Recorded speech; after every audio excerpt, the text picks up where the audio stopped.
Hello साथियों, मैं पंकज वैष्णव आप सभी का स्वागत करता हूं मिशन ज्ञान चैनल पर। आज हम देखेंगे भारत के भौतिक प्रदेश।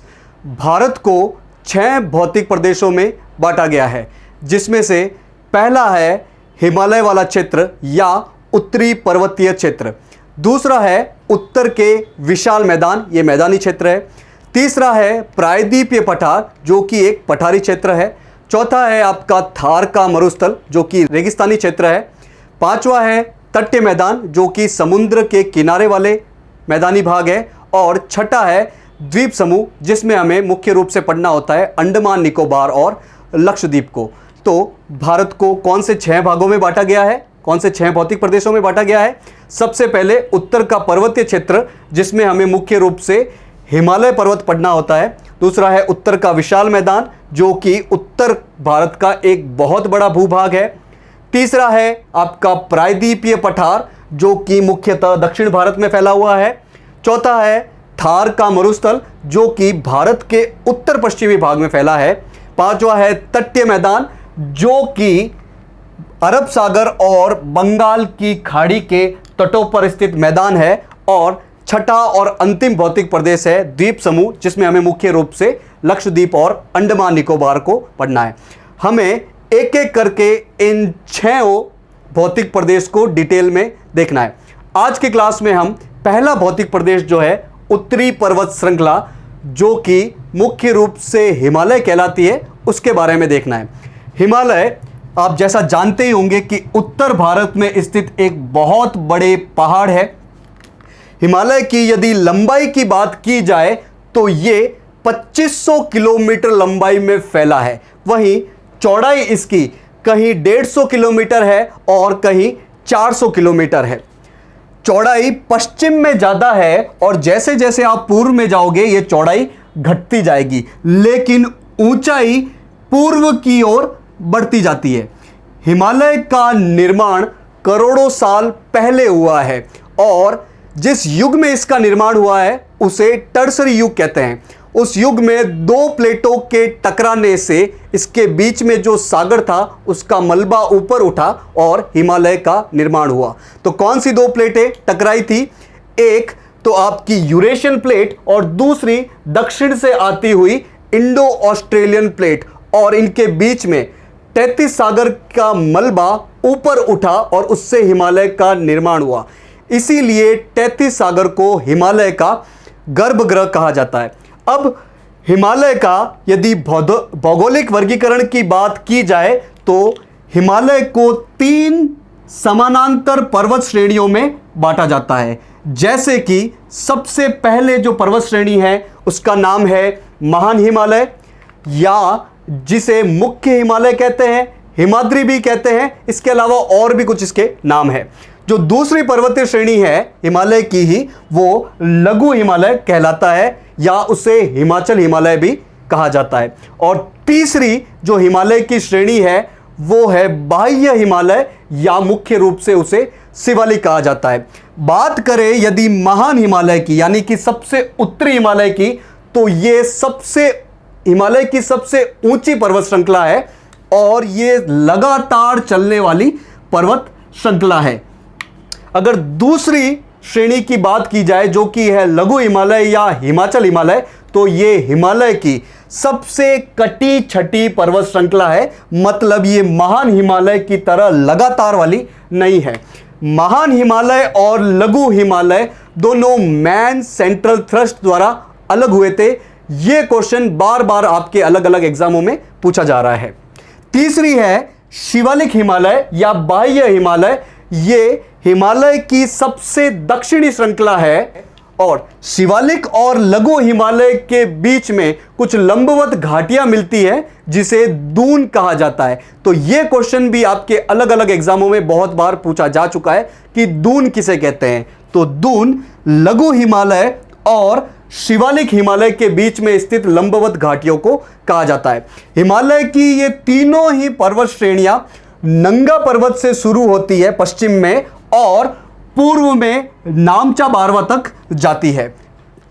हमने क्या चीज देखी कि उत्तरी पर्वतीय श्रृंखला जो कि मुख्य रूप से हिमालय पर्वत है वो युवा और नवीन है, टर्शियरी युग में इसका निर्माण हुआ है और चूंकि दो चट्टानों के टकराने से हुआ है इसलिए इसे वलित पर्वत भी कहते हैं। कौन सी दो प्लेटों के टकराने से हुआ है? भारतीय प्लेट या इंडो ऑस्ट्रेलियन प्लेट और यूरेशियन प्लेट के टकराने से, और इनके बीच में स्थित तैतीस सागर का मलबा ऊपर उठा, इसलिए तैतीस सागर को हिमालय का गर्भगृह कहते हैं। लंबाई 2500 किलोमीटर है, चौड़ाई 150 से 400 किलोमीटर है। चौड़ाई जो है वो पश्चिम से पूर्व की ओर कम होती जाती है और ऊंचाई पश्चिम से पूर्व की ओर बढ़ती जाती है।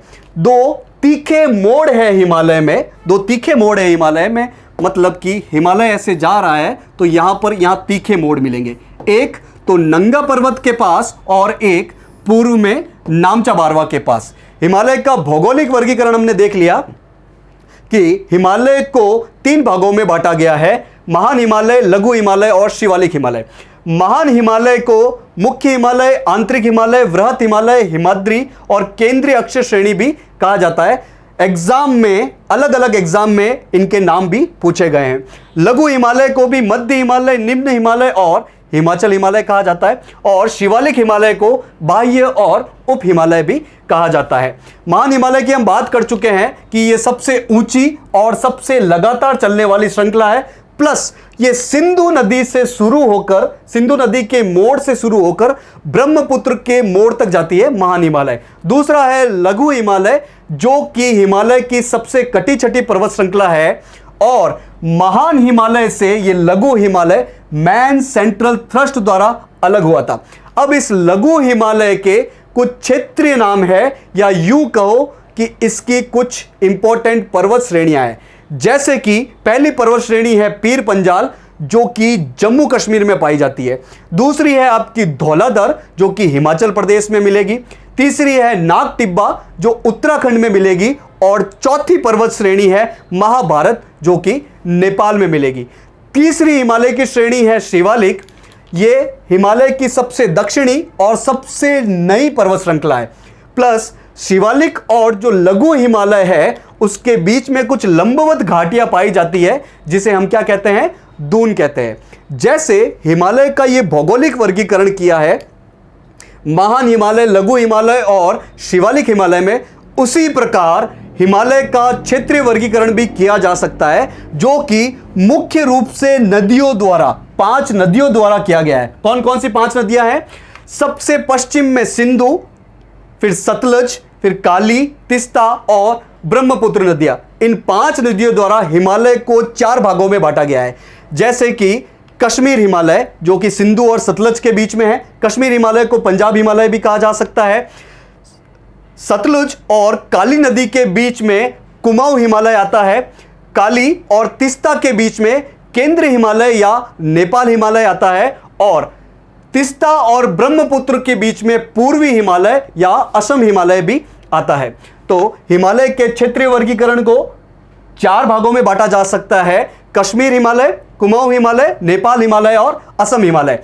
कश्मीर हिमालय सिंधु और सतलज के बीच में स्थित है और इसमें कारेवा नामक झीलीय निक्षेप मिलते हैं, मतलब झीलों में मिट्टी का बहुत बड़ा हिस्सा ऐसे कह सकते हैं। और ये कारेवा जो है वो जाफरान जो कि एक प्रकार की केसर होती है उसकी खेती के लिए बहुत ज्यादा फेमस है। दूसरा है कुमाऊं हिमालय। कुमाऊं हिमालय सतलुज और काली के बीच में मिलेंगे और इसमें गंगोत्री और यमुनोत्री नामक फेमस स्थल मिलेंगे आपको।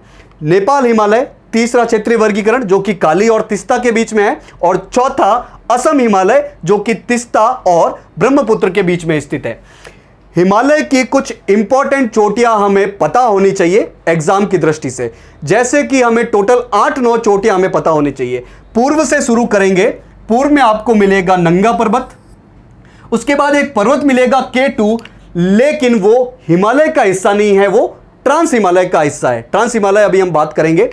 तो नंगा पर्वत, फिर उत्तराखंड में आ जाओ कामेट और नंदा देवी, फिर आपको नेपाल में धौलागिरी, अन्नपूर्णा और माउंट एवरेस्ट मिलेंगे। माउंट एवरेस्ट दुनिया की सबसे ऊंची चोटी है जिसकी हाइट करीब 8,848 मीटर से लेकर 8,849 मीटर तक है। फिर आपको भारत की सबसे ऊंची चोटी कंचनजंगा मिलेगी और सबसे पूर्व में नामचा बारवा मिलेगी। तो इन 8-9 चोटियों के बारे में क्या क्या चीजें पता होनी चाहिए, ये कौन से देश में है और इनकी ऊंचाई कितनी है। जैसे कि दुनिया का सबसे बड़ा पर्वत चोटी जो है माउंट एवरेस्ट, जिसे नेपाल में सागर माता के नाम से जाना जाता है, इसकी ऊंचाई 8,848 मीटर है। ध्यान देने लायक बात यह है कि माउंट एवरेस्ट भारत में नहीं है, यह नेपाल में है। हिमालय में तो है लेकिन भारत में नहीं है। फिर है कंचनजंगा जो भारत में है और जिसकी ऊंचाई है 8,600 मीटर के आसपास, 8,598 एग्जैक्ट बोला जाए तो। तीसरी है मकालू जो नेपाल में मिलेगी और इसकी हाइट ये है। फिर है धौलागिरी, ये भी नेपाल में मिलेगी और इसकी हाइट आपको याद करने की जरूरत नहीं है। नंगा पर्वत ये भारत में मिलेगा लेकिन ये पाक अधिकृत कश्मीर में है, इसलिए ये डिस्प्यूटेड मामला है, लेकिन पाक अधिकृत कश्मीर को भारत का हिस्सा माना जाता है, इसलिए हम नंगा पर्वत को भारत में मानेंगे और इसकी हाइट 8,000 से 125 मीटर ज्यादा है। फिर है अन्नपूर्णा, ये भी नेपाल में मिलेगी। नंदा देवी ये भारत के उत्तराखंड में मिलेगी और इसकी हाइट है 78-17 मीटर। फिर है कामेट, यह भी भारत में मिलेगा, भारत के उत्तराखंड में, इसकी हाइट है 7,756 मीटर। फिर नामचा बारवा जो कि भारत के अरुणाचल प्रदेश में मिलेगा और इसकी हाइट है 7,728 मीटर। इसमें यदि दुनिया की सबसे ऊंची चोटी बोला जाए तो माउंट एवरेस्ट है और भारत की सबसे ऊंची चोटी बोला जाए तो कंचनजंगा है। एक चोटी अपनी रह गई है K2 जिसे गॉडविन ऑस्टिन भी कहते हैं, लेकिन यह हिमालय में नहीं है, यह ट्रांस हिमालय में है। ट्रांस हिमालय क्या चीज है, ये हिमालय की ये जो 3 श्रेणियां हैं उसके उत्तर में भी जो पर्वत श्रेणी है वो ट्रांस हिमालय कहलाती है। ट्रांस हिमालय में मुख्य रूप से 4 पर्वत श्रेणियां हैं जो कि है काराकोरम, लद्दाख, जस्कार और कैलाश। इस काराकोरम में ही ये K2 या गॉडविन ऑस्टिन नामक की पर्वतमाला पाई जाती है जो कि माउंट एवरेस्ट के बाद दुनिया की दूसरे नंबर की चोटी है।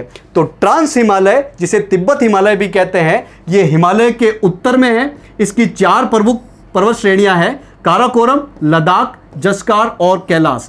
काराकोरम को उच्च एशिया की रीढ़ की हड्डी भी कहा जाता है, यह भी अलग अलग एग्जाम में पूछा जा चुका है।